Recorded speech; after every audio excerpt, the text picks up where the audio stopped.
Alright, so I've let this dry. Zoom in here.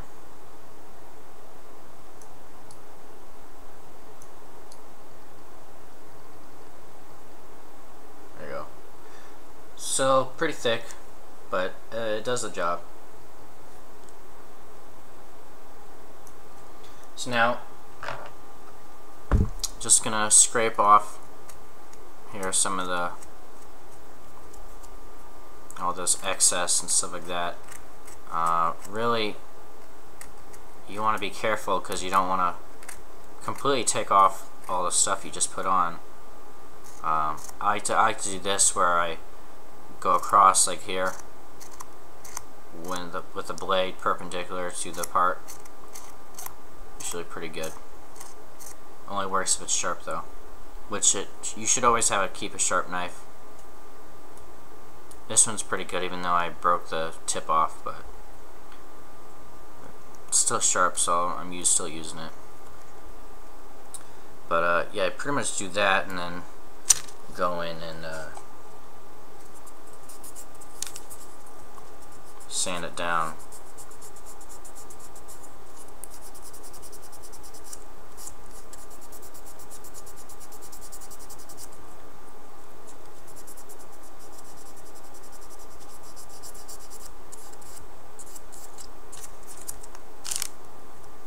Then go back into the panel lines, go over them one more time, get all that crap that you just put in there, since sanding will make a bunch of dust and whatever get in your panel lines.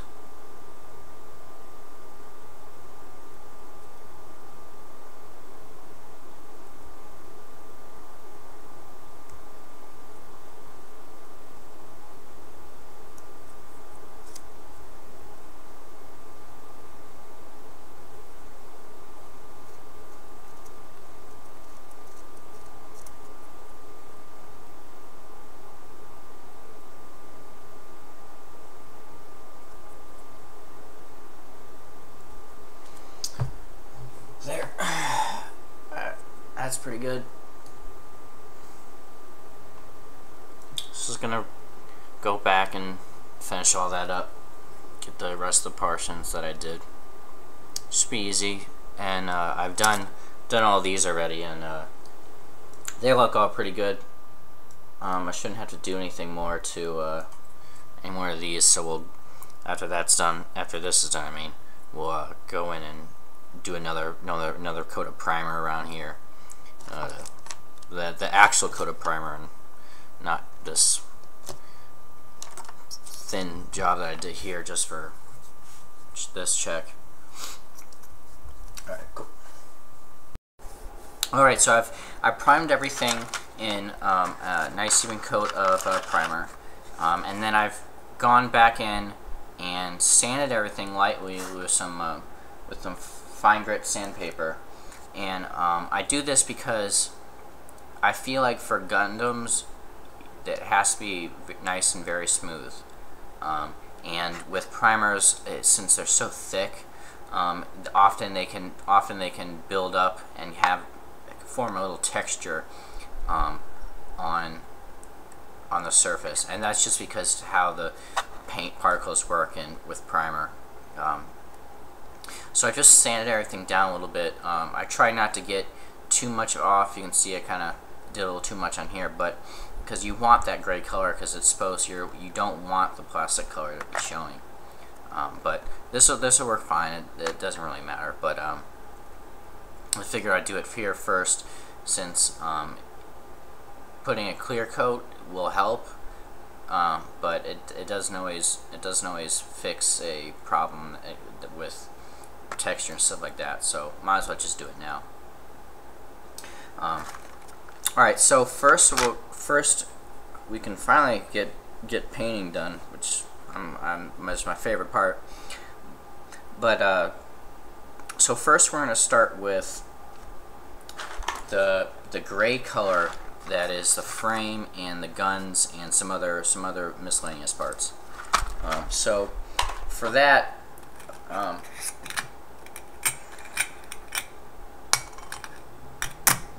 for that, I'm going to use this natural gray, and I feel it's a little too dark for me, so it's a little too dark for what we're trying to do and stuff like that. So I'm gonna add a little bit of white as well to this mixture.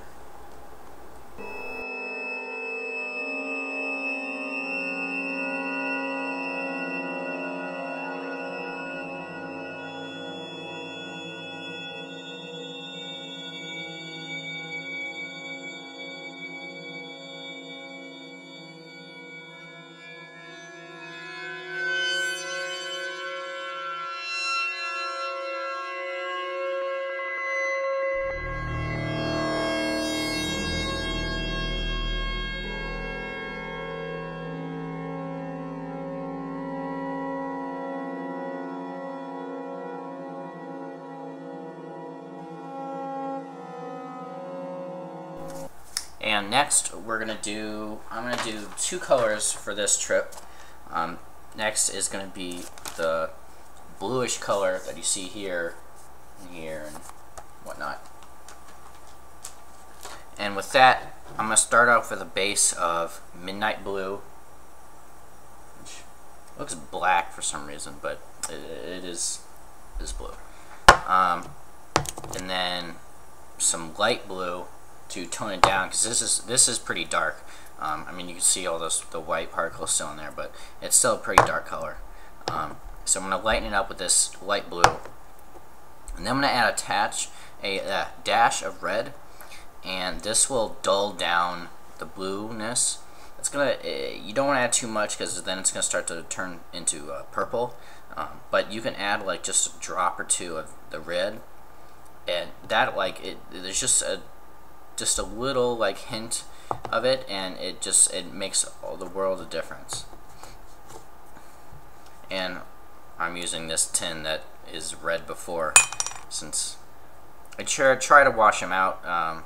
Well, I try to clean them each time I use them, but sometimes they still get some particles on there, but it's alright. It won't hurt it.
Alright, so I've put down the gray color, and so I have the gray color. This is the frame inside of this joint. So what I'm going to do is mask off this joint so that I can color the body parts their respective colors. And I'm just gonna keep this in one position, probably around there. I mean, you want to keep it like accessible enough so that you can get everything.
Alright, so now the next thing I'm going to do is create a shadow color that is going to be used to be placed on the edges of on all the parts. So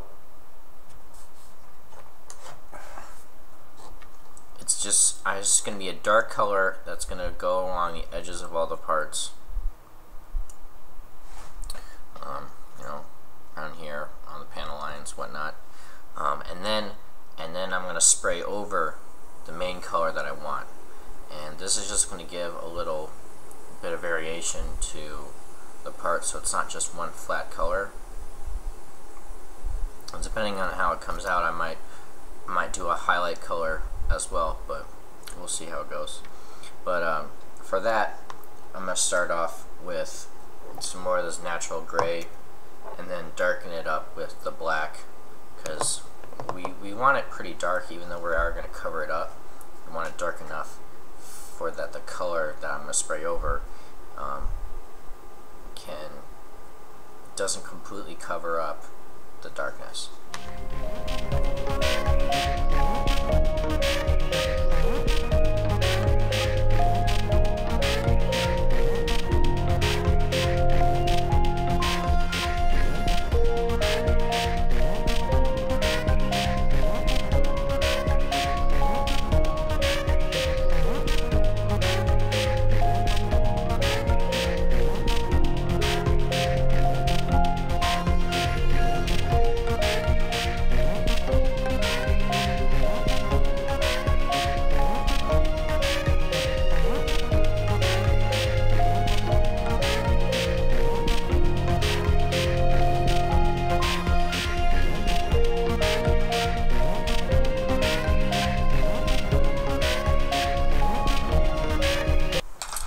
Alright, so I have that done, so you can see what I meant